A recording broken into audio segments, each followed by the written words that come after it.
Chapter 6, Leadership. Last but not least, and maybe even most important, leadership. Noun, the power or ability to lead other people.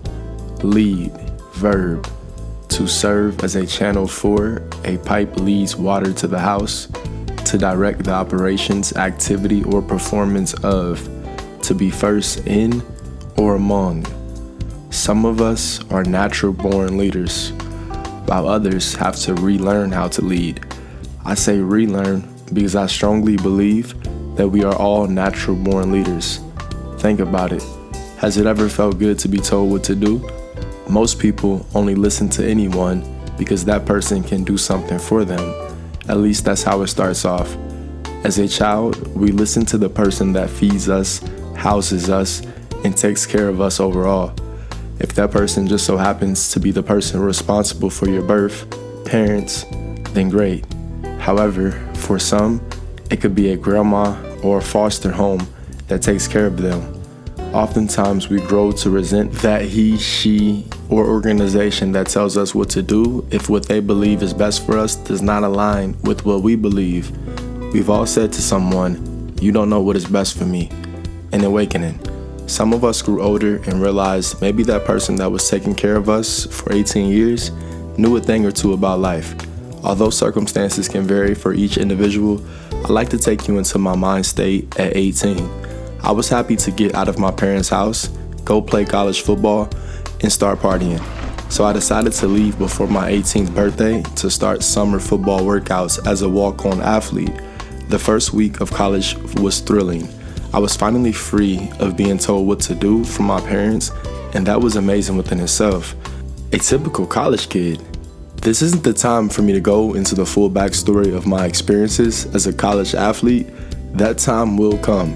Instead, I will get right to the point I am trying to convey. So buckle up. After that first week of my parents can't tell me what to do anymore, the high wore off and I became anxious. I was playing football at a Division I school to get a full scholarship. In my pursuit of the goal, my parents were footing the bill for education, on-campus living, and an unlimited food plan. Mans had to eat, not to mention my party money. So me, being the mathematician I am, I realized how much they were paying, and it made me sick. I internally felt like I was a nuisance to them, and any past resentment I had, I relinquished within myself. I get it. For some of you reading this, you may be confused, saying to yourself, but your parents are supposed to take care of you and support your dreams. You were only 18 and still a kid. Yeah, that's one way of looking at it, but do you not hear the entitlement in that statement? Why are your parents supposed to do anything for you? I'll let you answer that question for yourself. However, I'm not in full disagreement. I do believe a parent should never stop being a parent. No matter any external circumstances, you should always make sure as a parent you are able to provide in some capacity for your child, at least the bare minimum of a birthday gift. However, a child has to understand what comes with making their own decisions or being an adult. Making your own decisions doesn't mean deciding how much of your parents' money to spend on alcohol, vacations, parties, etc. So after a week of being a typical college kid, I got on track and focused on the bigger picture. This realization also helped me open my mind to not becoming a college football star or potential NFL draft pick. Instead, my vision was clear. Get to the bag. Now. So you could sit back, relax, reminisce about how you was this and did that, but it's less about what you did, more about who you is and how you impacting these kids. How you impacting these kids? Get stepping. Get stepping. Get stepping, cause it's less about what you did, more about who you is and how you impacting these kids. More about who you is and how you impacting these kids. Yeah, that's the one right there. Until next time, as always, get stepping, get stepping, get stepping, get stepping.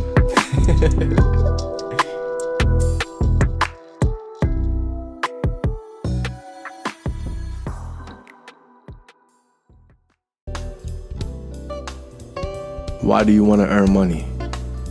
You can tell me the truth. I won't judge you. But what is it? Is it to surprise your parents with a new house? Is it to go on a shopping spree? Is it to go on a vacation around the world? What is it? What drives you? I can tell you for me, I answered that question to myself at a young age. Well, at like 19. And the answer really came to me clearly, thankfully. Because if you can't answer that question, don't feel bad. Some people really don't know the answer to that question.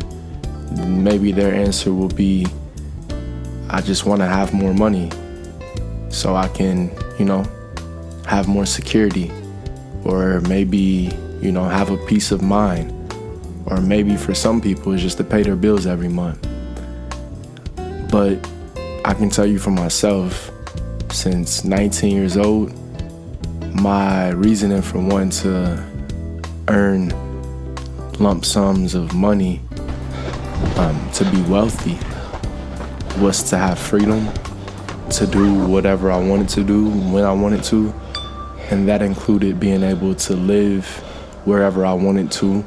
So I realized that my income should not depend on where I'm staying. I realized that at 19 years old.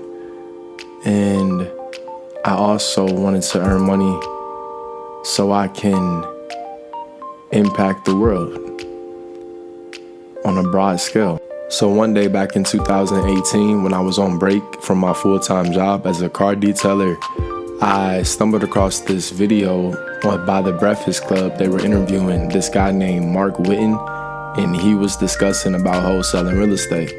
I watched the video, and he discussed in the video, he shared in the interview that we will be able to have freedom of time and create generational wealth through wholesaling real estate. I didn't question anything he said in that video. Instead, I looked up what I had to do to get started wholesaling real estate. And the next day, I got on the phone, and 9 months later, I got my first wholesale deal. And 2.5, almost, 3-4 years later, I'm here speaking with you guys as I've been full-time in entrepreneurship through wholesaling real estate.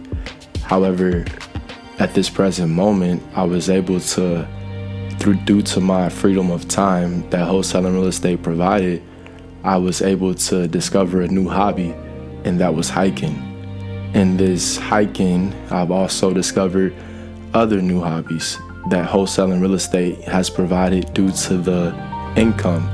Me being able to create my YouTube channel, write a book, and also put all of this project, Steps to Success Season 2, Loving the Journey, put all of this together. For this reason, I strongly believe and I strongly encourage you to get your money right first. Get your money right first, and then focus on your creativity. Now you can do it vice versa, however you got to do it, but you have to pay the bills, and you want to experience life at a certain level while you're creating. So to explain that just a little bit more, you, in blatant terms, if you're always focused on how to pay your bills every month, you're not going to be focused on how to develop new hobbies and, how to experience life in different ways. You're just trying to pay your bills. You're just trying to meet the bare minimum of life, which means that you'll get the bare minimum out of life, which means you're getting something out of life. But are you really living? Are you really experiencing life to which the level that you really want to experience life? Are you really out here hiking mountains in the middle of the day? And speaking of hiking mountains, let's talk about where we at today, baby. All right, now you're looking at the screen, you see where we at, Steps to Success, Season 2. In the middle, you see Arrowhead Point Trail at the Thunderbird Conservation Park. Moderate length, 2.3 miles, estimated 1 hour, 15 minutes, 469 reviews. This hike, it takes me at 25 minutes without the camera recording and such. But with the camera recording and everything, it takes about 30 minutes, 30 to 35 minutes. I would say closer to 30 minutes.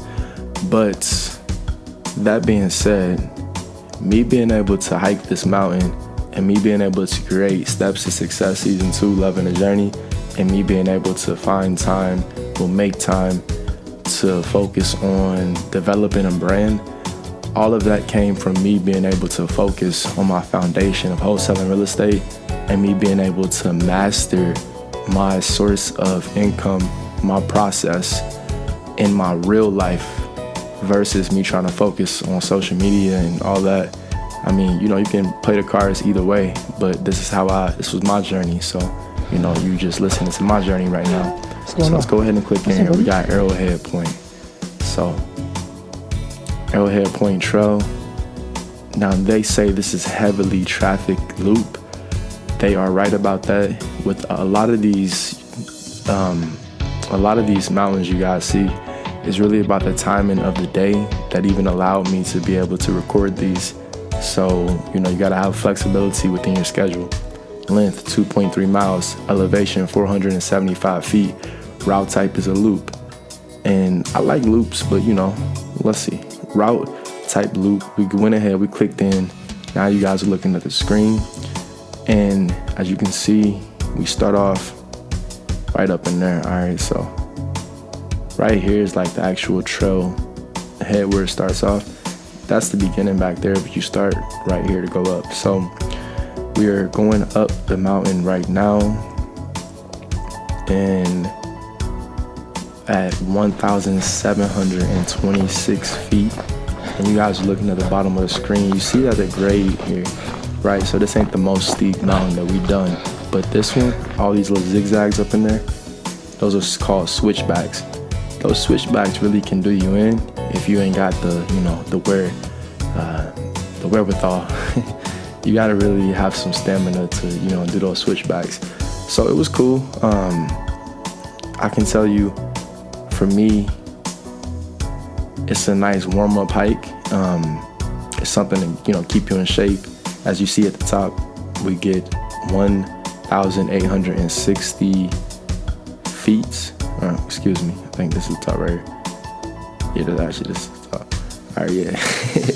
All right, yeah. Grade 20%, 1,842 feet, 1,860 feet at the tip top.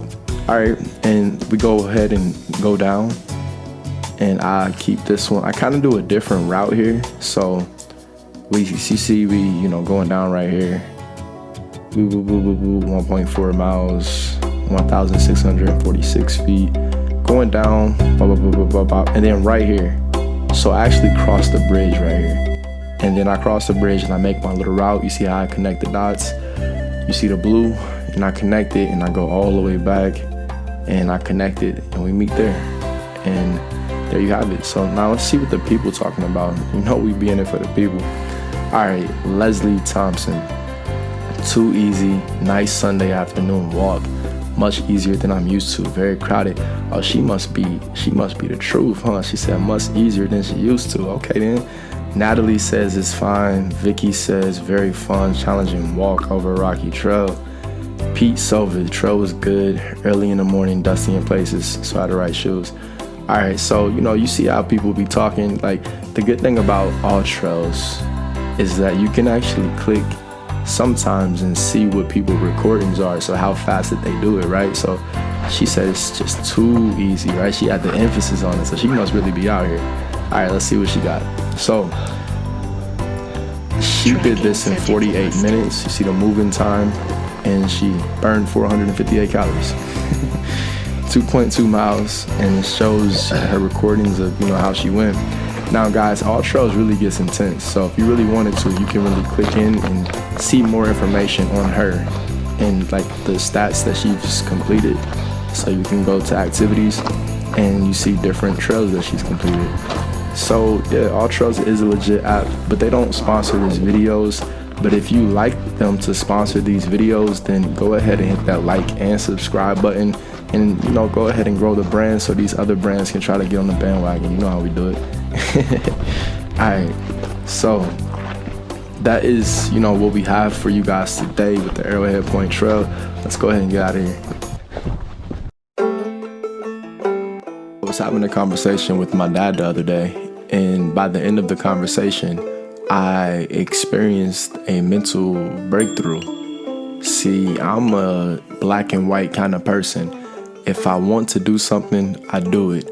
That's why when I found out about wholesaling real estate, I found out how to do it, and then I just did it until I accomplished it, until I saw it through, until I saw the initial goal that I wanted, until I got that.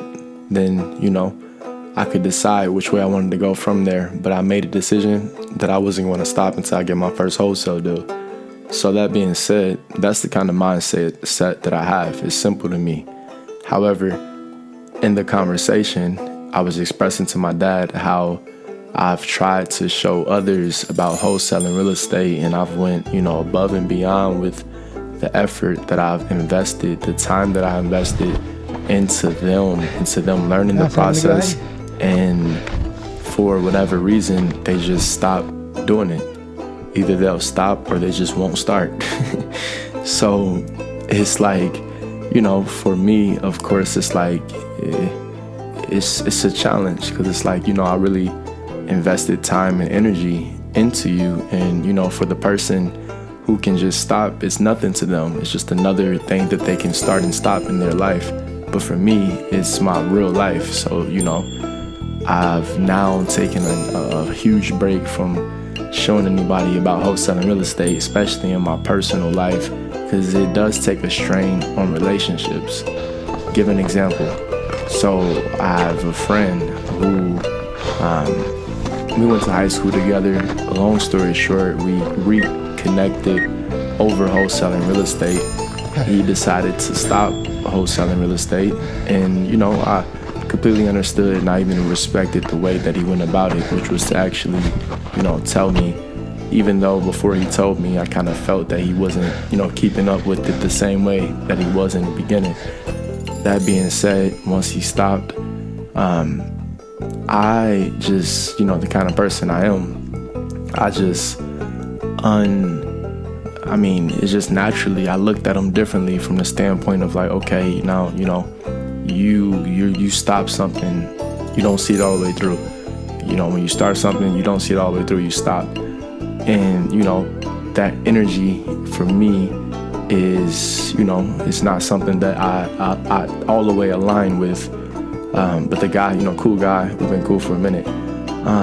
But at the same time, in this stage of life and where I'm at in life, it's more than cool. More than us being cool that, keeps you around, or it keeps me around you, either way.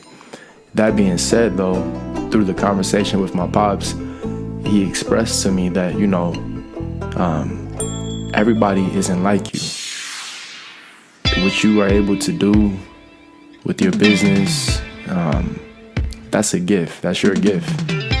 Everybody can't just do that. As you see, I can't, I don't want to do something like that. That's not something I want to do, but everybody can't do it like you. So you have to respect and acknowledge that, it's something that's your gift, that's your talent. So when he told me that, I was like, instantly I can't say it softened me, and then because I'm just so like hard inside, it softened me, and I kind of felt like, okay, dang, maybe he's right.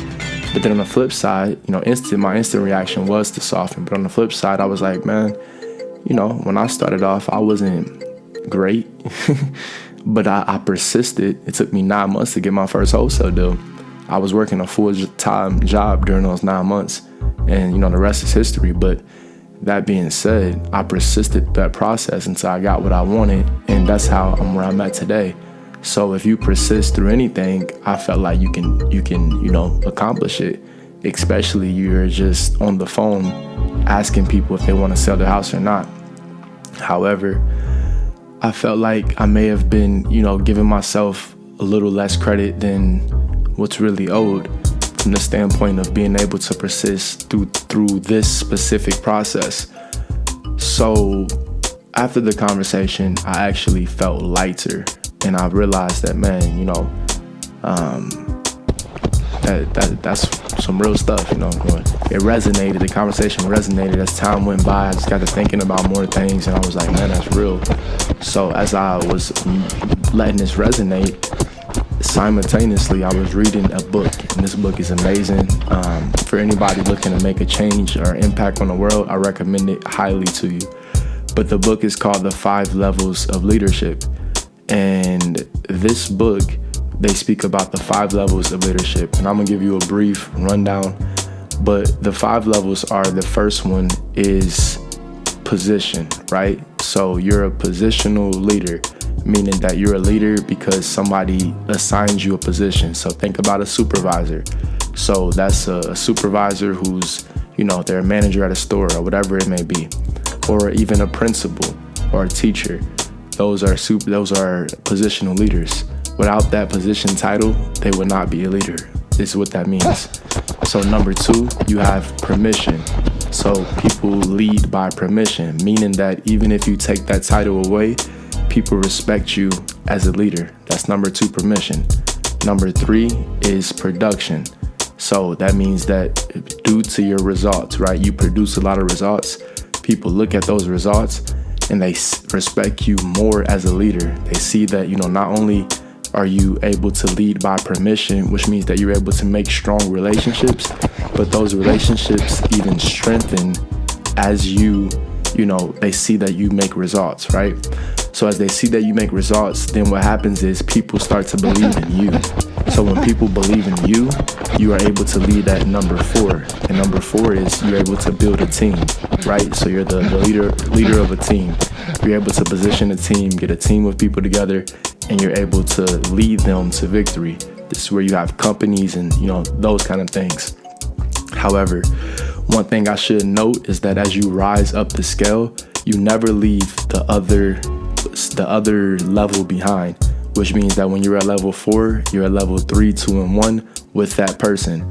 And also you can be on different levels of leadership with different people, meaning with somebody you may be a level 1 leader, and with somebody else you may be a level 3 leader, right? So the top level, the pinnacle of leaders, is number 5, and that leader is able to make other leaders that has other leaders, right? So at number 5, you're able to actually form other leaders, and then those leaders reproduce leaders. So why did I even just bring that up to you?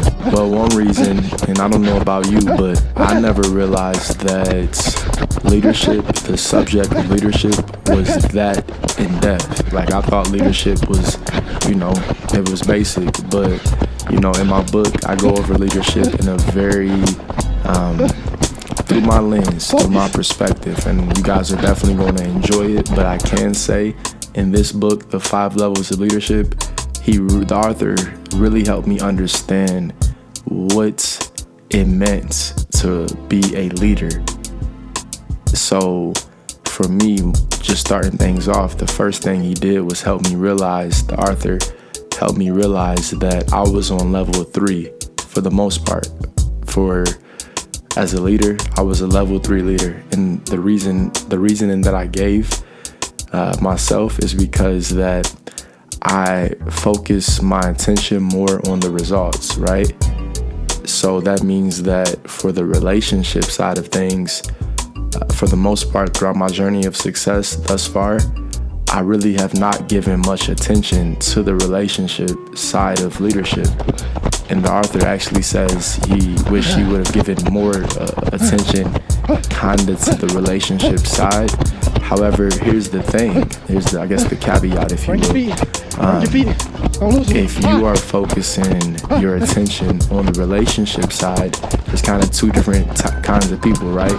If you're the relationship kind of person, then you may think just because you know this person and you know this person and you know this person, you may really think that that's going to get you ahead in life.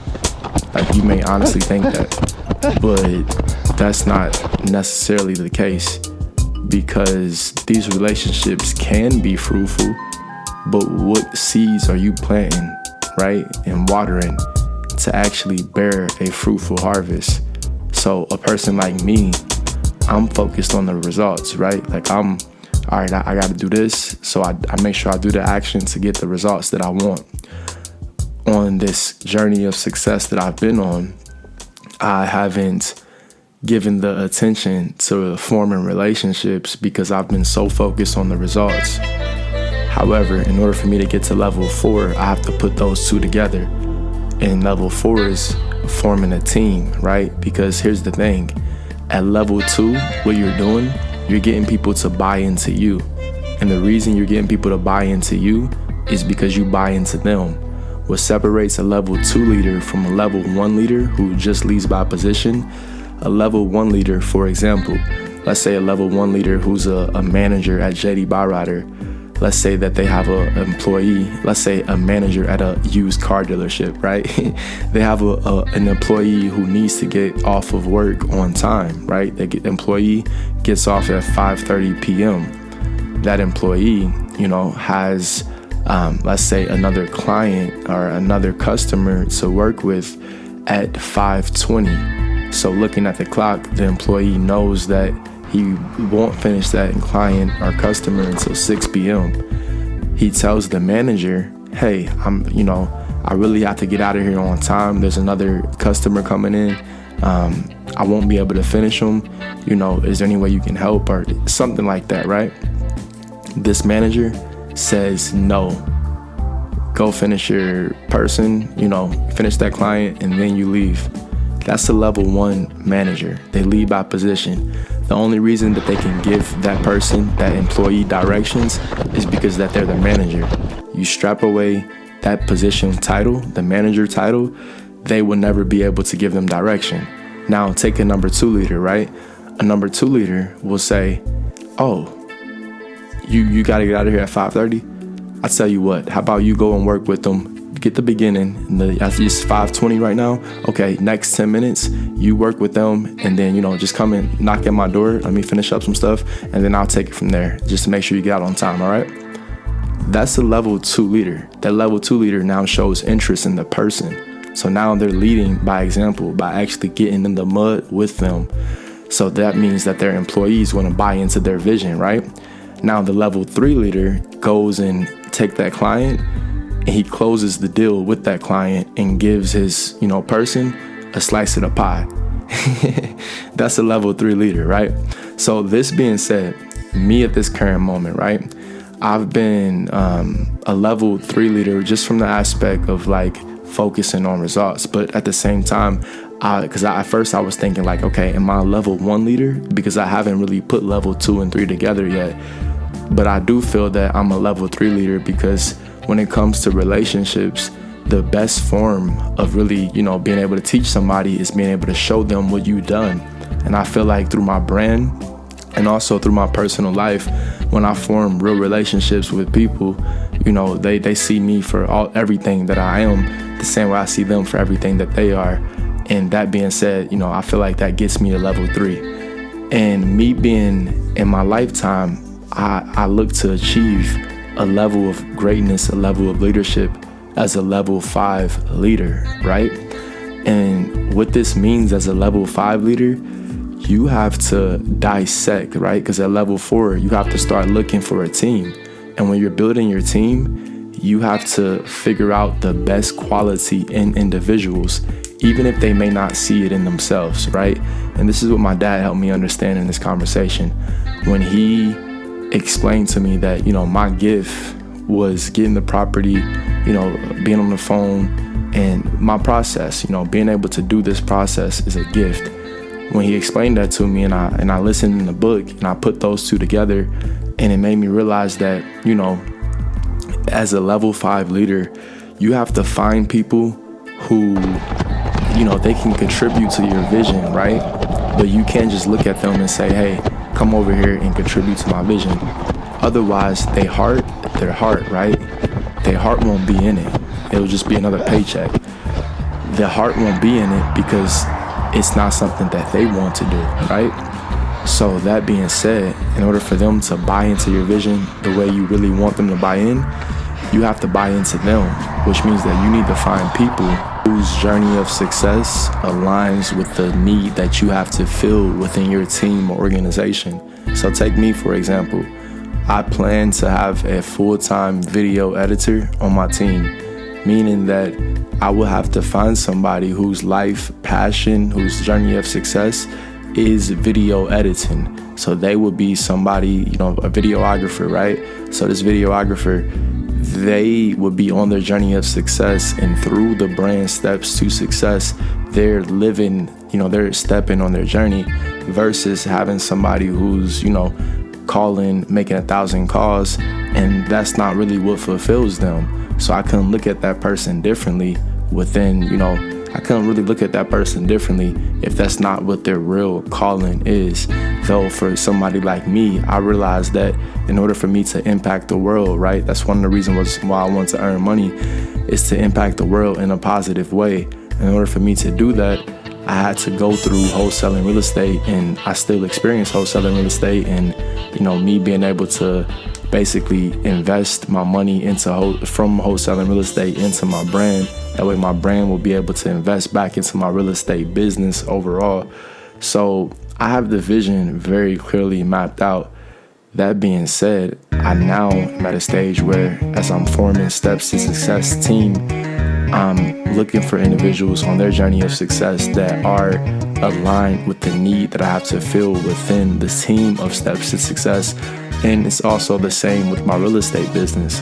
When it comes time, I'll have people in place in my real estate business that it's their life's passion, their journey of success to actually succeed at whatever role that I have them in. It's not just a means to an end, because even with myself, wholesaling real estate, I really have a lot of passion in it because I know what I can get out of it. But at the same time, I'm learning the foundation blocks of me owning multiplex commercial buildings. So that's my vision with real estate and as a whole. That being said, if you don't take anything from this entire episode, faithfully, my point came across with the fact of money in and of itself. I was showing people how to do real estate because they knew the money it could provide, yet they did not enjoy the process that you had to take to get there. So they knew the money, but they didn't enjoy the process. So that being said, if you don't take anything away from this, find a process that you enjoy. Unless you're somebody like me who just don't mind getting their hands dirty. Until next time, as always, you know what to do. Thank you for guidance. Thank you for grace. I'm focused, I'm healthy.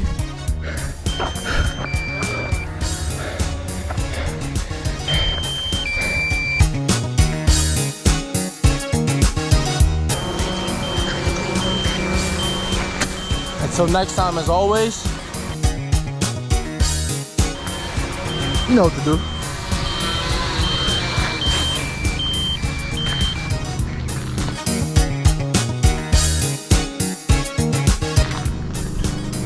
Get the stepping. And thanks for tuning in, baby. Hey!